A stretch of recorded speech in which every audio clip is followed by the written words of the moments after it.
Speaking of new interest in deals and new interest in a sector, small business confidence remaining at or near record highs to Yale economics professor Robert Shiller on what's going on here.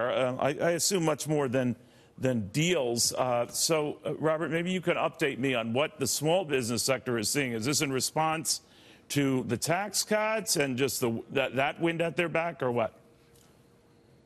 I think it's a response mainly to the Republican Congress and Donald Trump's election.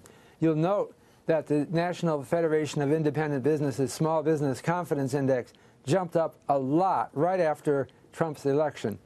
It reminds me, you know, it's at near record highs now, but the record high was in 1983, which was when they recovered from a recession and Ronald Reagan was president. So it's having a business-oriented president surely boosts small business confidence.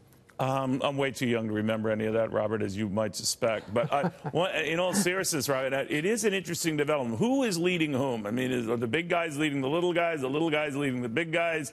Oftentimes, you know, when you look at trading indices for small stock like the Russell 2000, what have you, they tend to go their own way while the bigger guys are going their own way. What's going on here?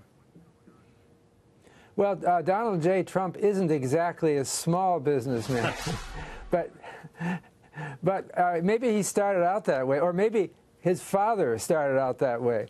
So he is a living legend. I mean, he's providing a script, obviously approving of that kind of lifestyle and admiring of it, and seeing the contribution to our productivity that people like that can contribute. So there's just a boost in spirit. I don't think it's just the tax cuts.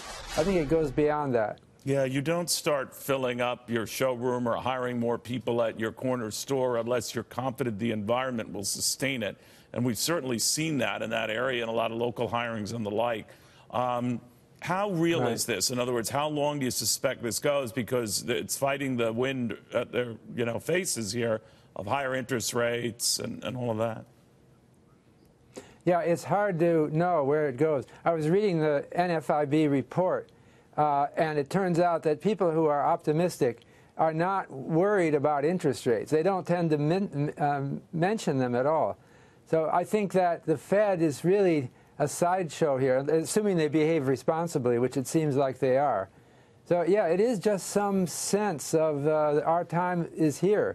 That sense could last, but on the other hand, I have to say that nobody can forecast the economy well out a year or more. So it's anybody's guess how long this feeling will last. It could last a long time, but something could disrupt it. A trade war could disrupt it, do you think? Well, I don't. Yeah, it might disrupt it. I can't say. It's not like trade wars have ever been a really big influence on our economy. Right. If you go all the way back to the Smoot-Hawley tariff, the celebrated Smoot-Hawley tariff in 1930, it had very little impact on our trade deficit. Actually, that's why it's been overstated. Yeah, I think you're right about that.